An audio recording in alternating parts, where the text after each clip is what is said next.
এখন চলুন আমরা এই ল্যান কনফিগারেশন করি। এখানে ভালো করে বুঝেন, যখন আমরা আইএসপি থেকে রাউটার পর্যন্ত ইন্টারনেট কানেকশনটা নিয়েছি তখন একে বলতেছি হচ্ছে 1। আর এখন রাউটার থেকে যখন আমরা পিসি বা ল্যাপটপে সুইচের মাধ্যমে বা এই রাউটার থেকে সরাসরি মাধ্যমে আমরা ইন্টারনেট কানেকশন দেব, একে বলে হচ্ছে ল্যান। তো এখন আমরা ল্যান কনফিগারেশন করব। ল্যান কনফিগারেশন করার জন্য এখানে চলে যাব আইপিতে, এখানে অ্যাড্রেস, এখানে ক্লিক দিব, এখানে প্লাস, এখানে ক্লিক দিব। এখন আমি ক্লাস সি এর প্রাইভেট অ্যাড্রেস ব্যবহার করছি।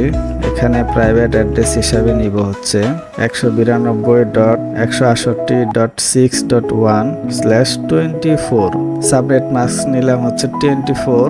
এখন ইন্টারফেসটা হচ্ছে সবচেয়ে গুরুত্বপূর্ণ, এখানে ইথার 5।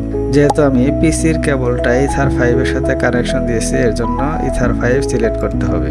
এখন এখানে অ্যাপ্লাই, ওকে। এখন আমরা ডিএসসিপি কনফিগারেশন করব। এর জন্য আইপি থেকে চলে যাব হচ্ছে ডিএসসিপি সার্ভার, এখানে ক্লিক দিব। এখানে দেখেন ডিএসসিপি সেটআপ, এখানে ক্লিক দিব। এখানে দেখেন ইন্টারফেসটা সিলেক্ট করতে বলতেছে, আমি সিলেক্ট করব ল্যান, কারণ হচ্ছে আমি ল্যানেই কিন্তু ডিএসসিপি ইউজ করব। এখন নেক্সটে ক্লিক দিব।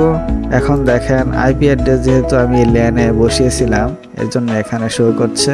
এখন নেক্সটে ক্লিক দিব। এখানে নেটওয়ার্ক অ্যাড্রেসটা দেখাচ্ছে, এখন নেক্সটে ক্লিক দিব। এখন আপনি চাইলে এখান থেকে কয়েকটা আইপি আপনি রিজার্ভ রাখতে পারেন স্ট্যাটিক আইপির জন্য। এখন নেক্সটে ক্লিক দিব। এখানে ডিএনএস সার্ভারের আইপি অ্যাড্রেসগুলো শো করছে, এখন নেক্সটে ক্লিক দিব।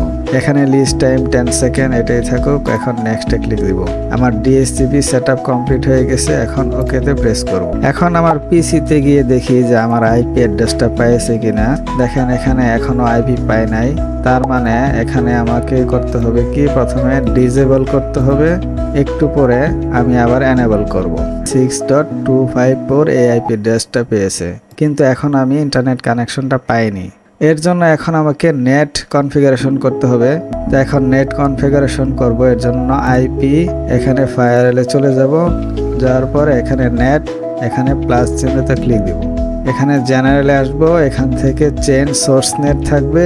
এখানে চাইলে আপনারা সোর্স অ্যাড্রেস ব্যবহার করতে পারেন, আবার নাও করতে পারেন, কারণ হচ্ছে আমরা কিন্তু এখানে একটা ল্যানের সিরিজে আছে। এখানে আউট ইন্টারফেসটা দেখিয়ে দিতে হবে।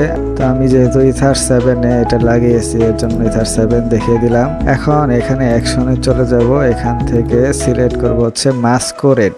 এটা সিলেক্ট করার পরে আমি অ্যাপ্লাই ক্লিক দিব। যখনই আমি অ্যাপ্লাই ক্লিক দিলাম তখন এখানে ইন্টারনেট কানেকশনটা পেয়ে গেছে।